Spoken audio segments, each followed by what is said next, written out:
A very good afternoon to you, our cherished listeners. It's always indeed very exciting to come your way every Wednesday with your favorite business development program on radio, Masterclass. Masterclass is powered by Joy Business and brought to us by Goyle. Goyle, they say good energy, Goyle, Yenara, Yedia. The 23rd day of September today it is. And gradually we're heading to the end of the year. If there's something that you've planned to do, something that you sort of wrote down at the beginning of the year as your New Year's resolution, COVID or no COVID, the year is coming to an end. Just yesterday, I put on my Twitter handle, I said, listen, the day has started. Whether you get out of bed today or not, the day is going to end because time and tide waits for no man. If you've got something to do, just do it. Just get up and do it. And on that note, we welcome you to today's edition of Masterclass. My name, as always, is Yaw Barnafo, and I will be your host for today's conversation. And so if you've been listening to Masterclass in the last couple of weeks, we have been spending time here in the studio talking about sales and exactly how to build a winning sales organization, if you like. We've been spending time here in the studio with our resource person, wonderful resource person, in the person of Mr. Mawuli Ocloo. He has founded Salesmark, which is a sales company, and he's done a lot of things in terms of sales with a lot of companies, consulting for them, helping them to put their sales teams together, helping them to recruit, look out for talents. The things that he's done just are endless. But he joins us again today by telephone, and he's out of town, but he joins us by telephone today as we continue our conversation. We've been talking about sales enablement last week on the show, but today we want to go into the area of motivation and compensation. And I remember I said last week when we signed off that if you're a salesperson, you're a sales manager, or anything to do with sales, you should by all means tune into today's conversation because we're going to be talking about the bit of your job that concerns you personally. It's not just you and the organization, but that concerns you personally, and that's what comes to you either by way of motivation, in whichever form it comes, whether through training, through sport awards, in whatever form it comes. Today we're going to be talking about you and how you do your work as a salesperson. We're joined by telephone today on the conversation. Good afternoon, Mawuli. You're welcome to Masterclass. Good afternoon, Yao. I'm happy to have you all the way from from Volgatanga. Yes. Thank you, Mawuli. Thank you so much. We're so grateful for your commitment to Masterclass and to building Ghana and making Ghana great and strong again. So how has your week been leading up to this conversation from last week after we spoke about enablement? What are some of the things that you saw dealing with the companies you consulted for regarding all the things that you've been teaching us? I mean, the challenges have been that since COVID set in, a lot of people are scratching their heads to find out how they can engage customers who don't want to see them face to face, as well as how to get their sales organization mastering all the tools that are available for virtual selling and in-person selling, and how to become much more efficient than they used to be pre-COVID. Because some of the issues are that, look, why does somebody drive all the way to Tema only to find out that the prospect is being pursued is not the right fit, when that could have been done by the phone. So those are some of the challenges our customers are having, and how to be productive and close sales. That's all. I mean, we've been talking about digitization and how it's sort of come to change all of us, but it's important. It's interesting you make that point about customers wanting to work smart and not necessarily just work hard. And when I say work smart, an example is what you just gave, which is the fact that can't we have this conversation over the phone, over a video call, rather than you driving all the way and putting yourself at risk and just coming to hear me say no.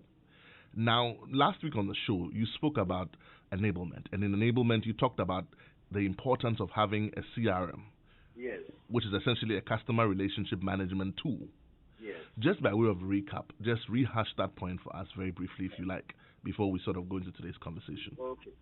Well, I mean, the customer relationship management tool is a very useful one, because for sales managers, sales organizations, and even those at the executive level, if you don't have one, it means like you are like a pilot flying without your instrument dashboard. You don't have visibility of what's going to close next week. You don't have a visibility of what's going to close in the next quarter. And that's one of the more reasons why how do you call it, targets are missed. And there are times when I speak at seminars and conferences, one of the first questions I would ask is, how many of you met your sales target last year? Mm-hmm. And unanimously, people are struggling to reach 50%, some 60%, right? And they miss their forecast. So, and this is the thing about it.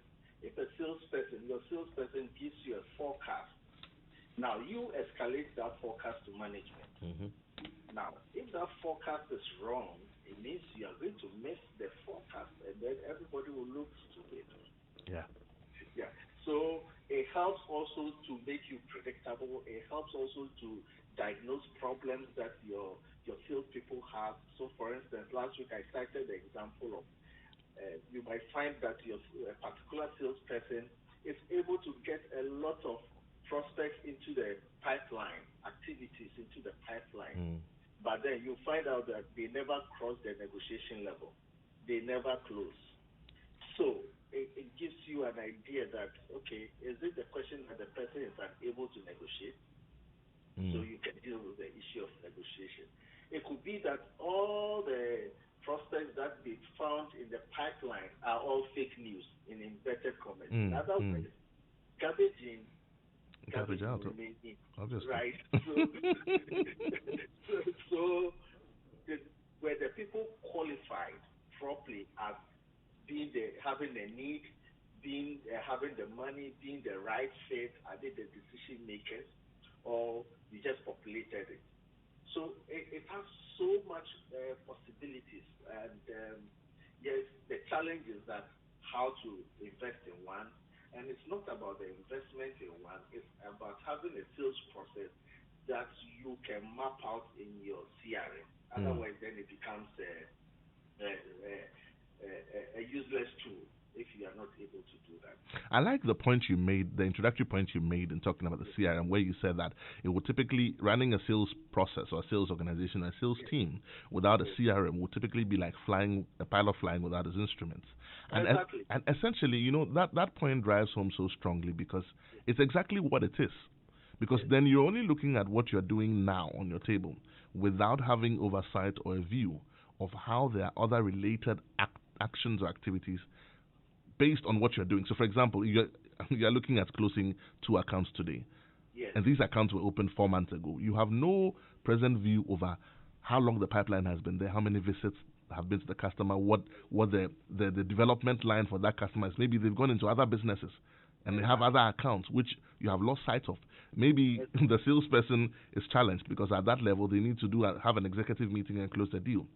So the CRM sort of gives you a bird's eye view or a dashboard of every single activity that that point just stuck with me so much last week that I just want you to dwell maybe just about a minute more on the importance of having a CRM before we go into today's conversation. Yeah, I mean, it's a fantastic tool. I mean, it also helps you to know at which stage your prospects are.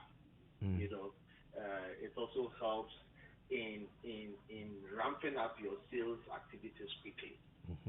Okay. Now there are advanced ones as well. I mean, where it is mobile, it can also track the performance of your salespeople on the field. I mean, are they being efficient? So you can find out is their route mapping correct? Or the first customer they visit in Tema, they cross over to Dansuma, second customer, and yet they come and complaining to you that you don't have enough fuel. So it can optimize their routes, some of the mobile ones. So they have mobile applications as well. So it's a tool that if an organization wants to ramp up and go to the next level, is very useful. And I do know some companies in this country who use the CRM. They generate tons and tons of data, insights that helps them to even prioritize the kind of customers they should be going for. So let me give you an example. You may have about 100 customers, existing customers. Through your CRM, you can find which customers did we close fast, quickest, because what we call the sales cycle. The shorter it is, the more deals you can make. Right. The longer it is, the more frustrating you become in getting the deal. And the more resources it even costs you, isn't it? Exactly, it costs you money. So if you found that, okay, 30% of those customers out of that 100, it was quick to get them, and they are good customers, then you begin to do the analysis. What are the commonalities among these customers? You may find the commonalities, right? Then that automatically represents your ideal customer profile. So then you ask yourself, which other customers are out there who fit this profile, and how can we position ourselves to chase them? Okay. Then you can have another group of customers. Why does it take so long for these groups, maybe the next 40, to close? Are they the most troublesome people? What are the values they are giving us? Has it even got anything to do with their industry? Exactly. Yeah. Do we have the competitive advantage in that industry? So it can give you a lot of insight, and you can realign and become much more efficient in your dealings with prospects and existing customers. So what we're saying is that if you're running a sales team and you do not have a CRM in today's world where everything is going digital, please get a CRM. And if somebody wants to get a CRM, where do they go? Where can we point them to? Well, I mean, there are several organizations. I'm sure some of the software companies in the country do have some. There are people who build,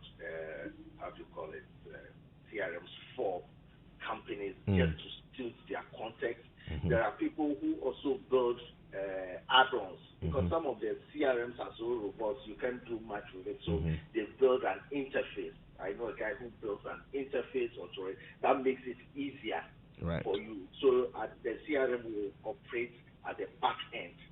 At the front end, it's a user-friendly interface that people can use. And I mean, you can even see the map where there's more business, digitalized. I mean, it's awesome. I know an organization that improved its salespeople's, performance, productivity in terms of visiting customers by more than 35%. And that's significant. That's significant. Well, the next stage of that was that, okay, the question you asked, have sales increased as a result of that? And that is also another dimension that you can also have a CRM that gives you the field. What conversation is the person having? Because the quality of the conversation that the salesperson is having, and then the contact they are having that conversation with, can also give you an indication whether this deal will close or not. Yeah. So yes, the guy or the salesperson can go to the client. It's tipped, so it's been there. But having a conversation with the front business executive, or having a conversation with a low-level staff who is not involved in the decision-making process, unless, of course, it is for the purposes of gathering information. You understand? And you also want to know what is the kind of conversations they are having. Is a conversation that is adding value to that visit and seeks to improve on the customer's business. If they went and they're talking about Arsenal versus Chelsea, then, I mean, of course, you can do some banter just to build rapport. But the main business has to be done regardless at the end of every conversation. There is also the need for visibility into the conversation. I cited an example to you. I received an email, right, because I made an inquiry somewhere. And the email I received, in terms of an offer, that it will not sell. But of course, in that person's CRM, yes, proposal has been sent to me, quotation has been sent to me, an email has been sent to me. But does the sales manager have visibility into the sort of language that was being used in the email? And this is what will create a problem for closing, because then you realize that some details were missed. You realize that it didn't align with my needs. Let's go into today's conversation. I mean, if you've just joined us, This is Masterclass here on your Superstation. I'm having a wonderful conversation with Mawuli Ocloo, and we're talking about sales and how to build a winning sales organization. We'll be getting interactive at some point. Time check in the studio is 48 minutes past the hour of 1. Let's go into today's conversation. We've spoken about enablement, and we've said that, listen, if you're running a sales team, you don't have a CRM, get help. But beyond that, how do we then go on to today's conversation, which says motivation and compensation and leadership for the sales team? All right. So today's conversation, we are looking at what we call the exciters, the Salesforce effectiveness drivers. And this one is known as the exciters. And basically, it's got to do with how do you stimulate, how do you energize, what do you do to energize, to inspire your salespeople, right? Because that's what you need. And one must understand that sales is one of those jobs that individuals face more rejection in a day than many will face in their lifetime. So you need to keep people motivated and excited, right? So that's what we are going to look at. So I'm going to look at 3 pillars. The first one, leadership, that's sales leadership. Second one, I'm going to look at compensation. And third one, I'm going to look at motivation and what we call incentive compensation. I'll run through that quickly so that people can ask questions. Does that work? It works for me, Mawuli. It works. Okay. All right. So let's take a look at the first point, which is leadership. Okay. Now, on this particular subject, I want to turn it the other way around. I want to discuss the common mistakes, and then we can talk about how we can avoid them. Right. And one of the things I found out, and it's frustrating in our context, is the lack of executive interest in the sales function at executive level. It's incredible. The traditional companies that live on sales, the fast-moving consumer goods, etc., they understand this. So at the executive level, you may have sales directors. But in some organizations, if you want to find who is responsible and accountable for sales, it's all kinds of different people who wear that hat as well. Now, sales is a strategic, how do you call it, strategic tool, or it's a strategic discipline that any organization must consider to use at the executive level. So you see that sales is on the back burner. Okay, after you people, you go to the market and sell, and that's how it is. The second point mistake is that some companies are not sales oriented or do not have a sales culture. You know, they think that it is just the responsibility of the sales department. It's true, but then generating leads, for instance, shouldn't be the job of only the sales department. Everybody. So if I meet you in church and you are in Cal Bank and I ask you, Sally, I want a Forex account or I want to open a business account, are you going to tell me that, okay, when you get to the office on Monday, you get somebody to call me? Or no. Exactly.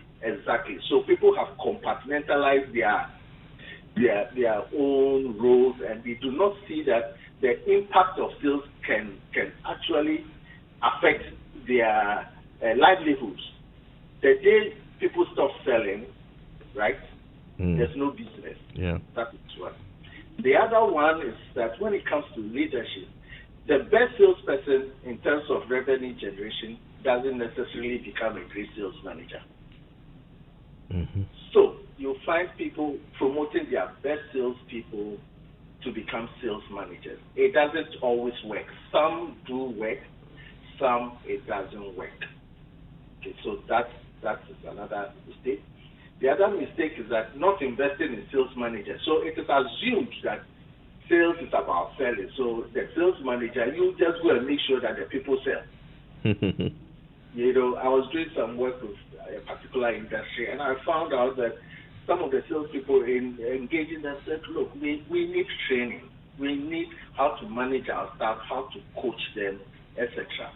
But you understand, they are always under pressure, firefighting. The numbers. So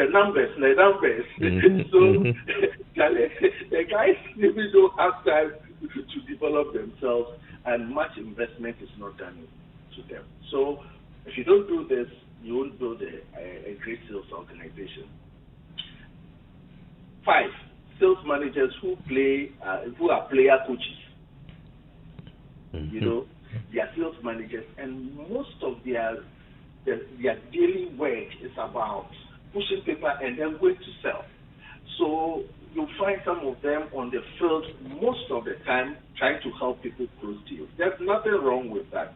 But the question is that, wouldn't you rather teach the person how to fish than always going to catch the fish for the person? And that is it. And usually it is very symptomatic of sales managers who came through the ranks as salespeople, because that is what they love to do. Yes. Okay. Then the last one is sales managers who are managers and not leaders. You know, you should see a typical sales meeting. It's like a Sahendri. It's more like, okay, tell me, how much are you bringing this week? At the end of this month, you didn't deliver X, Y, Z. I mean, and so when the person does that, you get your salespeople also just cooking some figures for you. I call it incredible. You know, so those are mistakes that we make, and therefore our sales leaders, okay, are not driving a vision for the organization. Their job is to drive a vision and go to achieve greater things that others haven't achieved. 2, the next point is compensation, and this is a very interesting one. All the time, one of the biggest questions I ask, people ask, Mawuli, should I pay commissions or salaries? And that is it. Well, there are people who are not taking sales commission jobs. Now, when you advertise and you say sales commission, they don't want to take it. All right? And so that's it. But those are 2 options. But I'll talk about the commission sales. For anybody out there, yes, there are different types of commission. You can do the straight commission and what we call base plus commission, and then what we call draw against commission. I believe that commission sales is much more competitive in terms of the potential for people to make money. Okay. However, there are people who are not comfortable in seeing salespeople make lots of money. Naturally, salespeople are driven by money. The best people are driven by the numbers they can make. Then suddenly, when they start making the money, then organizations start changing the compensation plan because they think they are earning too much money. Right. And that is a conversation that can be had. So the straight commission is okay. It's 1,000 CDs. You sell, you get 5%. That is it, straight commission. But then the interpretation of that is what makes it either successful or not, implementation. So for instance, you can say 1,000 CDs. The question I have to ask is that if the person achieves 900 CDs and doesn't achieve 1,000, would they earn anything? You get what I'm trying to say? Yes, so it is also advised that you graduate it. So maybe commissions will kick in from, let's say, 600 Ghana cedis. At 600 Ghana cedis of your 1,000 commission that you achieve, okay, we'll give you 2.5%. Immediately you go to 900 Ghana cedis, you get 3%. When you get to your 1,000, you get maybe the commission is actually 10%. You go beyond 1,000, then we add, and at the point you cap it. You understand? So that's straight. Base plus commission is that I give you a base, and then you earn commission on the other one. The advantage for that in this our context is that the person can survive. You understand? So if the person is on a base of 900 Ghana cedis or 1,000 Ghana cedis or 800 Ghana, it knows that they can travel from home and come. They can keep body and soul together before they can actually work towards that.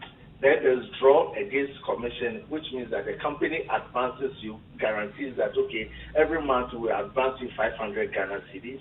It's guaranteed.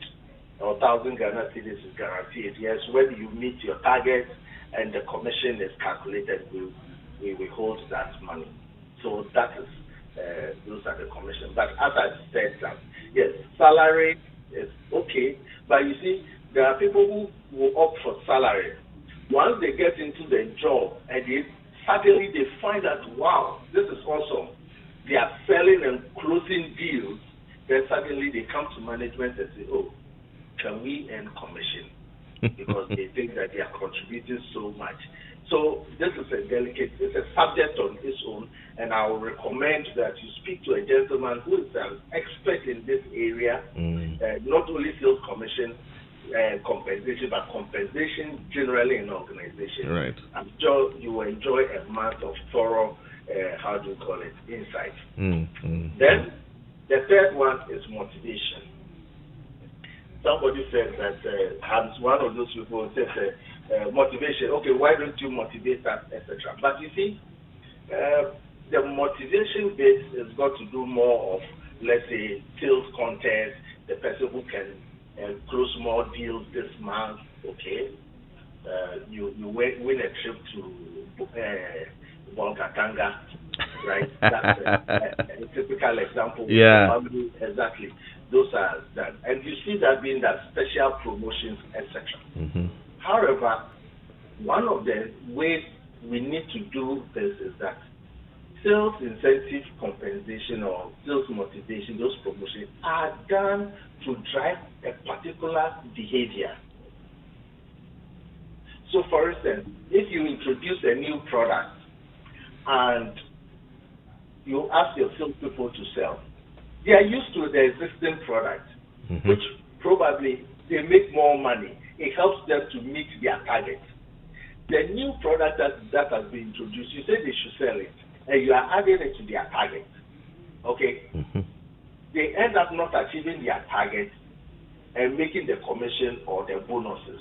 So they'll be upset. So one of the things is that managers use this kind of thing to say, okay, if you sell the new product, you get a one-time maybe commission. So distinguish it from the already established process. Exactly. Right. Otherwise, it can cannibalize your growth. You may find that at the end of the month, your sales for the good ones, your cash cow would have dropped. You understand? Right. At times, if you sweeten the deal too much, the promotion too much, then they will end up selling the new product, which margin may be low. To the detriment of.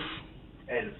I'll tell you what, Mawuli. It's getting exciting, and I'm sure that we'll be sharing a few more thoughts, but I want us to get interactive. So I'm going to open the phone lines, and then we'll keep talking, and once the phone calls come through, we take them as well. If you've just joined us, this is Masterclass here on your Superstation Joy 99.7. Masterclass is brought to us by Goyle. Goyle, they say good energy, Goyle, Yenara, Yedia. The phone lines are now open. You can pick up the phone and give us a call on 0302 216 541. That's 0302216541. Or you can also call us on 0244 340 437. That's 0244 340 437. We're having a bit of a technical challenge with our WhatsApp line today, so if you want to get interactive through social media, you can also send us your comments or your questions on Twitter at Joy997FM or on Facebook at Joy99.7FM. That's Twitter at Joy997FM or Facebook at Joy99.7FM. Numbers to call again are 0302 216 541. That's 0302 216 541 or 0244 340 437. Pick up that phone, give us a call. We're talking about motivation and compensation and leadership for the sales team. I'm sure that you have one or two things to share, either as experience or as what you're doing in your company right now, or as questions to which you want answers. Mawuli, let's continue our conversation. Oh, I think I have a caller on the line. Let's pick that call. Good afternoon. You're welcome to Masterclass.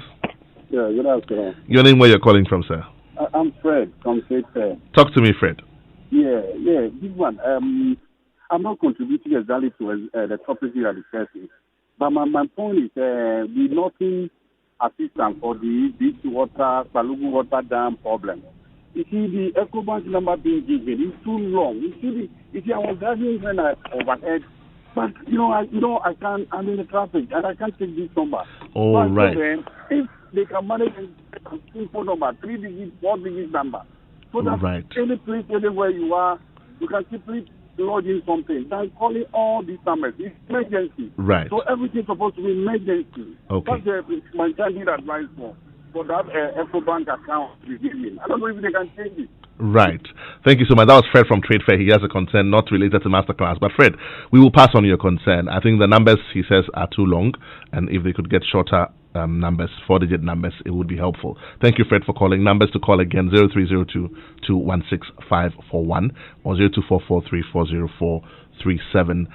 Phone lines are now open. This is Masterclass here on your Superstation Joy 99.7, and we're discussing how to build a winning sales organization. By all means, do pick up that phone and share your thoughts with us.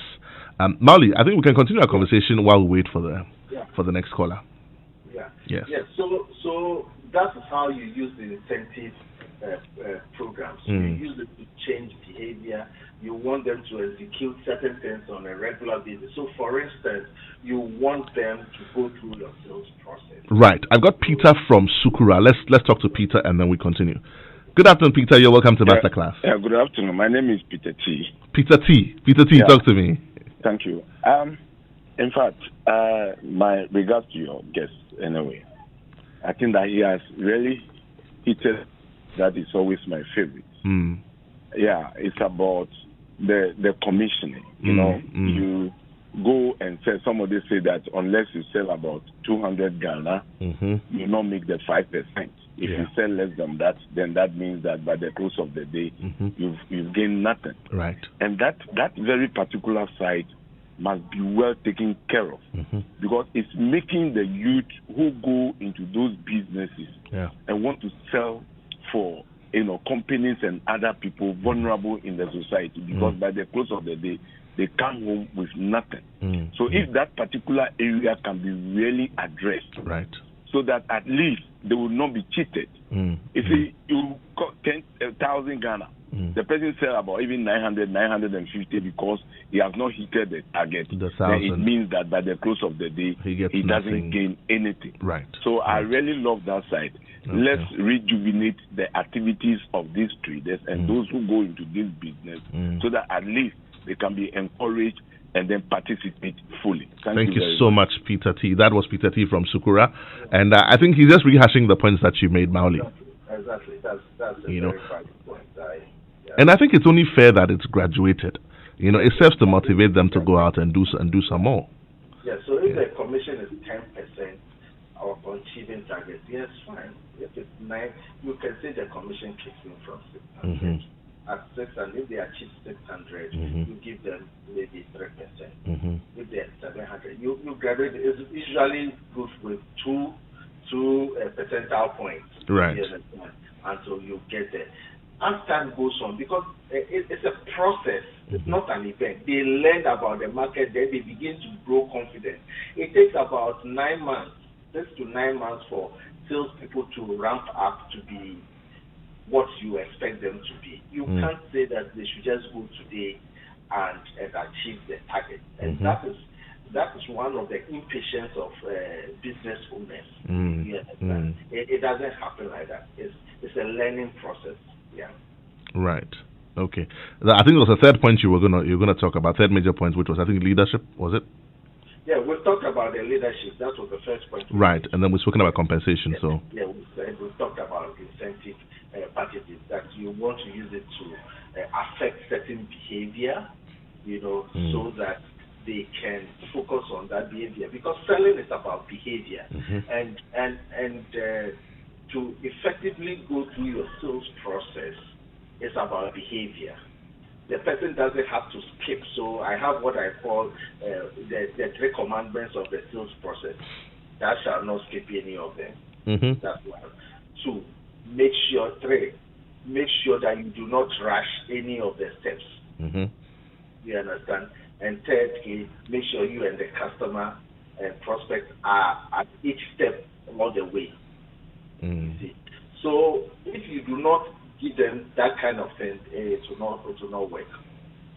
Right. I'm sure we have a lot of questions or comments to share. Numbers to call 0302-216-541, or you can also call us on 0244-340-437. This is Masterclass. We're having a big conversation on how to build a winning sales organization, and today we're dwelling on the subject of compensation, motivation, and leadership. What is your story in your company? You own a company or you work for a company. What has been your experience? What has been your story? Let's share these thoughts. Let's ask these questions so that together we can become much better for it, and our companies will become stronger and generate more revenue and more profit. Mawuli, I have a question for you while we're waiting for the calls to come through.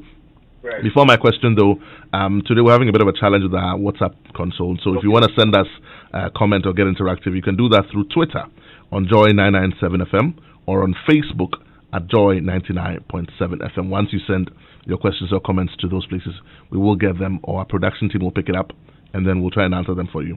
While we're waiting for the next question, Mawuli, my question to you is, you spoke about the best salespeople not always being the best sales managers. Exactly. So my question to you would be, as a business owner, as an HR manager, where do you draw the balance between demotivating those who have worked so hard by maybe giving them the opportunity to be promoted? Okay, I'm going to hold on to my question. I've got Kwabena from Labon. Let's talk to Kwabena, and then we continue. Good afternoon, Kwabena. You're welcome to Masterclass. Yes, Chief. I just want to add to what Mawuli just said. Please go ahead, Kwabena. This issue of motivation and remuneration for salesmen, right, is a big problem for businesses. I did some work with the insurance sector.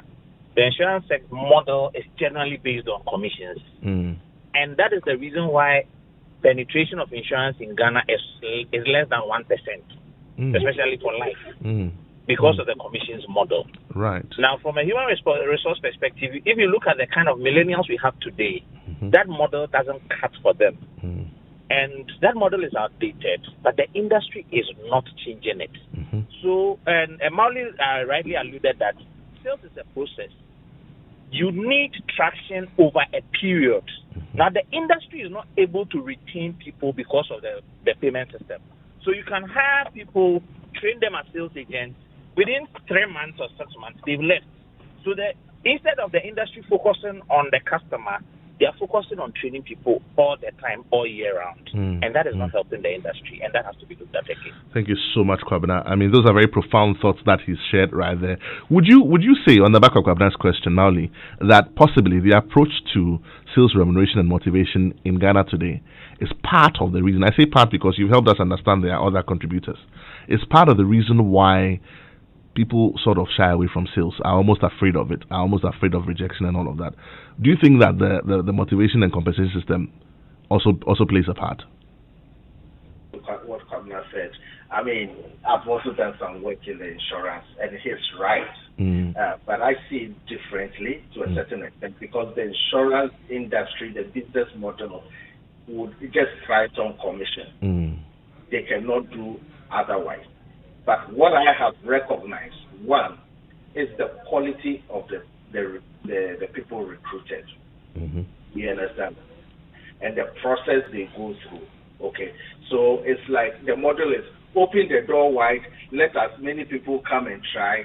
Those who survive will survive. Those who will not survive will go. Then there's the other model. Use the assessment tools and all those things and reduce the number of people who will come through.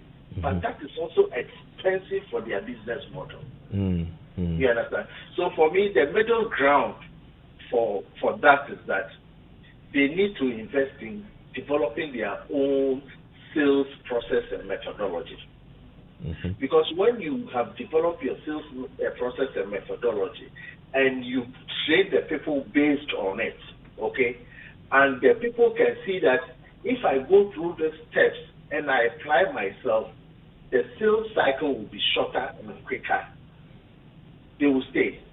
Mawuli, yes.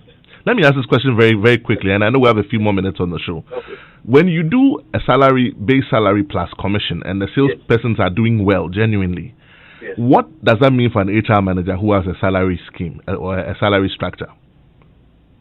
Well, you see, usually that's a good question to ask. Because sometimes I think it will tip the scale, won't it? Well, you see, and that's why you don't actually use that as a scale for sales. For other departments. I see what you mean. It's a completely different thing. Because most salespeople are driven, and if you need to drive the people to achieve, they are incentivized with money. Of course, it's not all the time that money is the incentive, but other compensation programs. So it's a massive cost center. But which should be handled differently, like you're saying. Which should be handled differently because the differences, the challenges, the peculiarity is completely different. So yes, I do know that I'm sure that's why some HR departments have HR partners for the sales department. I'm sure that we'll go a bit more into detail. Thankfully, we have another week to spend with you. And next week, we're sort of going to be doing a sort of recap of all the conversations we've had and ask a lot more questions. Yes. So next week, if you're listening to the show today, next week, we're going to get interactive very early in the show. Mawuli is just going to do a quick recap of everything we've spoken about. And then we're going to get interactive real quick so that a lot of people can be a part of the show. Mawuli, thank you so much for the conversation today. We've sort of run out of time, but we're back again here on the same show next week. And again, when we come back, we'll be able to spend a bit more time with our listeners. Masterclass today has been brought to us by Goyle. Goyle, they say good energy. Goyle, Yanara, Yedia.